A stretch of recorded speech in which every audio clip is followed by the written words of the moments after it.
Today's video is all about symptoms from electromagnetic frequency exposure. EMF stands for electromagnetic frequency.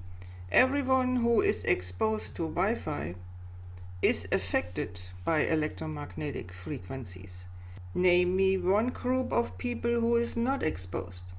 Maybe someone who lives in the forest, mountains or desert, away from towns and cities. But otherwise, we are more or less all exposed. Most people own a cell phone. Cell phone towers are spread around the country, and the amount of cell phone towers are increased dramatically over the years. We use cellular devices, video game consoles, Bluetooth devices, routers, Alexa, and similar devices that use Wi-Fi. In this video, I'm talking about non-native electromagnetic frequencies. We need to differentiate between those and the natural occurring EMFs, such as the kind of EMFs from the sun. I'm not saying that natural EMFs can't harm us. We know that we can get a sunburn from too much sun exposure. But in this video, I'm talking about the non-native EMFs.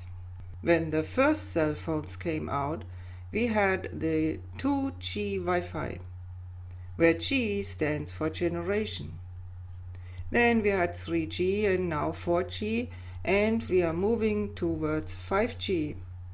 5G is a totally different story. I will not get into this today, besides saying that when 5G is being rolled out nationwide, we will be bombarded with high-frequency, non-native EMFs, and we will, not may, we will see more and more people getting sick from all kinds of diseases and strange symptoms, including the rise of cancer cases, gut issues, brain-related or nervous system issues.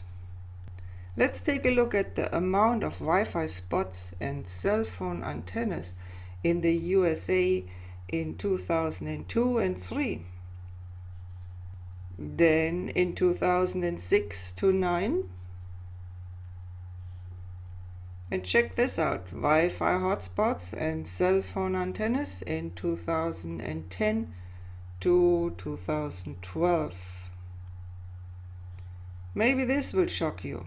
The increase of Wi-Fi hotspots and cell phone antennas in the USA in 2012 to 17. Here's the comparison between the year 2006 to the cell phone antenna exposure in 2012. In Houston and LA, they experiment with a trial rollout of 5G already. Otherwise, 5G is supposedly be rolled out by 2020.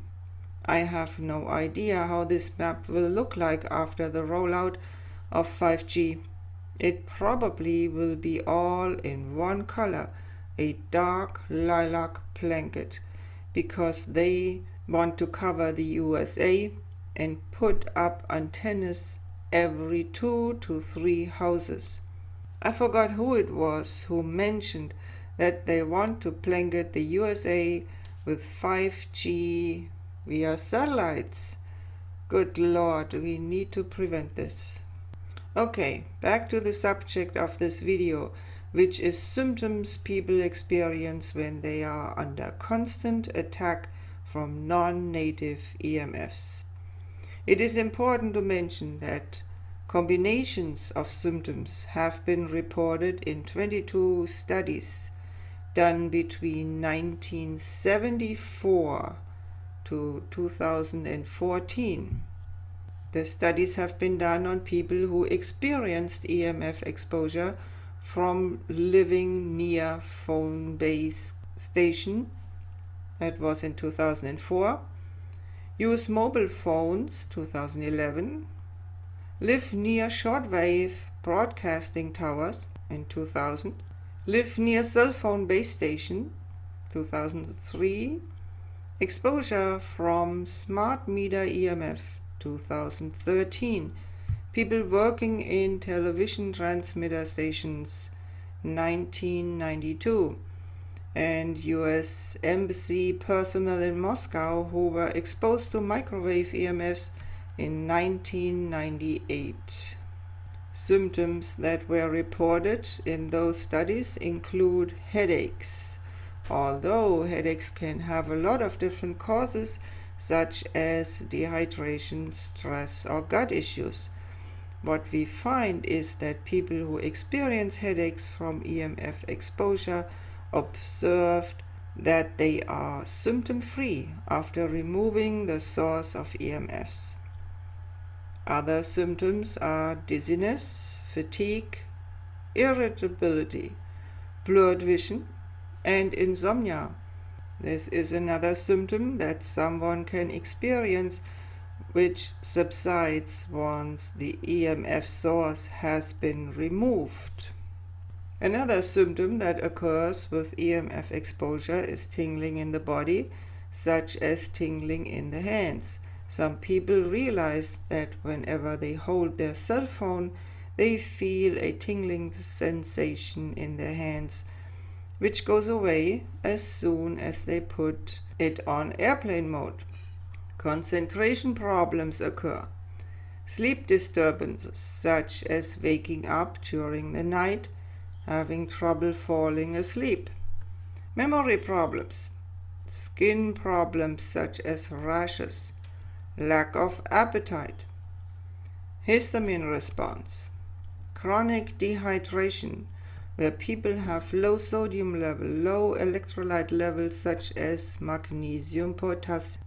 They find those levels in their hair analysis or blood work, and whatever they do, those electrolytes don't really move higher. I created a free 5-part video series called Electrolytes and Energy. It is located on my free membership site. To sign up for the video, you can go to my website. In the menu videos, you will find the free online course Energy and Electrolytes. It is totally free and you just have to create a login. We also can see chronic long-standing symptoms from long-time EMF exposure. Symptoms of fibromyalgia. As you may know, fibromyalgia manifests as pain in various body parts. Wi-Fi exposure can be one cause. Others are underlying causes, such as virus infections, leaky gut, and pathogens. Gut issues can occur with extended Wi-Fi exposure. Those symptoms of gut issues can include diarrhea, cramps, gas, bloating, and constipation. Leaky gut can be developed, and the consequences of leaky gut, which include the development of autoimmune diseases. I wrote an article on this subject, which can be found on my website in the blog, or search for my YouTube video called Consequences of Leaky Gut. EMFs influence autoimmune diseases. People who don't get much better even with an intensive functional medicine approach, because they are missing one important factor, which is the removal of Wi-Fi exposure. Leaky gut plays an important part in the development of autoimmune diseases. Autistic children that don't get better, even though their parents tried everything under the sun to help their child. Overall, people experience poor health and feeling of discomfort. Depression is high on the list of symptoms from EMF exposure, as well as anxiety, heart problems such as heart palpitations, dermatitis and rashes, Lyme disease that doesn't get better with treatment. The longer someone is exposed to electromagnetic frequencies, the more serious the symptoms become. In the 1960s and 70s, the level of EMF exposure was much lower.